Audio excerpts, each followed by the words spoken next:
Good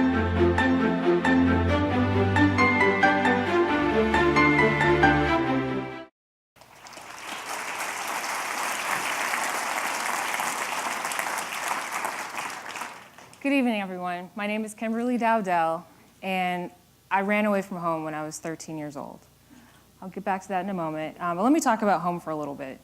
Detroit, Michigan is my home. I'm a native Detroiter, born and raised. I lived on the east side, on the west side, and Midtown before it was even called Midtown. It was the Cass Corridor back in my day. And some would argue that I grew up in Detroit in one of the more challenging times in the city's history. And I remember talking to older family members, and they would tell me, you know, Detroit really used to be a happening place.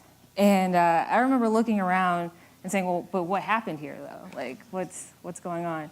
And a specific example of that is the old Hudson's department store, which used to be on Woodward Avenue. I remember a distinct moment when I was 11 years old, and I was looking up at the Hudson's building. I was looking on the streets and seeing people look sort of sad.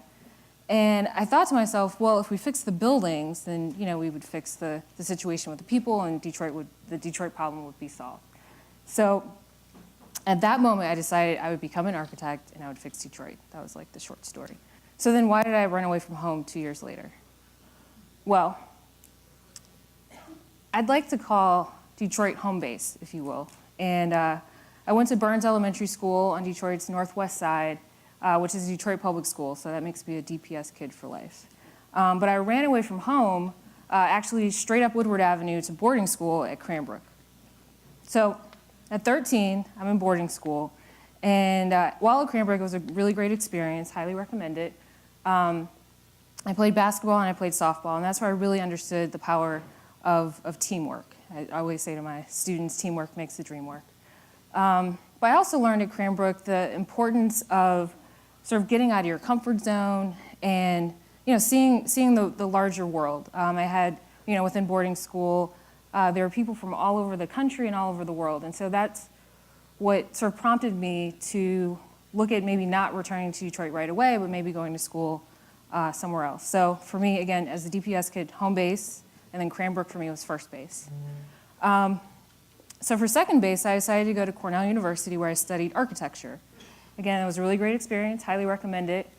And there I learned that architects alone actually can't solve the Detroit problem. It actually requires a really wide variety of professionals: architects, developers, bankers, lawyers, you name it. I mean, almost anyone can be a part of the solution, but it's really a diverse team that's really critical.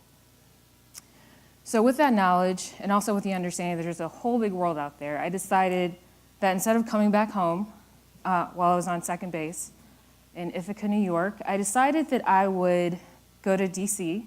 So I spent a couple years in Washington, DC practicing architecture, and then I moved to New York City for most of my 20s. There I became licensed as an architect. I was actually the 295th licensed black female architect, like in history, so that was kind of a big deal. Thank you. But then I turned 30, like shortly thereafter, and when you turn 30, you kind of think about your life a little bit. You're like, what am I doing? I thought about that 11-year-old kid who was downtown in Detroit, and I wasn't in Detroit. I was in New York. I was having a great time, and I was like, but there's so much more I need to be doing for Detroit. And so, what does one do when they're not entirely sure what to do? Graduate school. So, right? So here I am on second base in New York, and I ended up going to Harvard for graduate school. So that's my third base, if you will. I got a full tuition fellowship within the Center for Public Leadership in the John F. Kennedy School of Government at Harvard. And there I really started to understand the importance of tri-sector collaboration. So public sector, private sector, and not-for-profit sector. I think they're all really critical in solving a lot of the city's problems. So while in graduate school, I get a call from the city of Detroit. And that call prompted me to think about what exactly I was going to do after graduation. Essentially, I was recruited to work for the Housing and Revitalization Department here in Detroit. And so that was my opportunity to run from third base, slide into home, and work for the city. So I did that, and it was a really good experience. I came back in 2015, and in that role, I actually worked with lots of different developers around the city. And one particular developer that really sort of struck a chord with what I wanted to do was Century Partners. So Century Partners was founded in 2014 by David Alade and Andrew Colomb. And within my first year of working for the city, sort of towards the end of that first year, I actually pivoted back into the private sector to become the third partner with Century Partners. And in the work that we're doing, we're really trying to reimagine Detroit's neighborhoods in a really sustainable, holistic way. The 4 neighborhoods we're focused right now are Boston Edison, the North End, East English Village, and most recently Fitzgerald. We're really excited about the neighborhood revitalization work that we're doing together, sort of as a team, which again makes the dream work.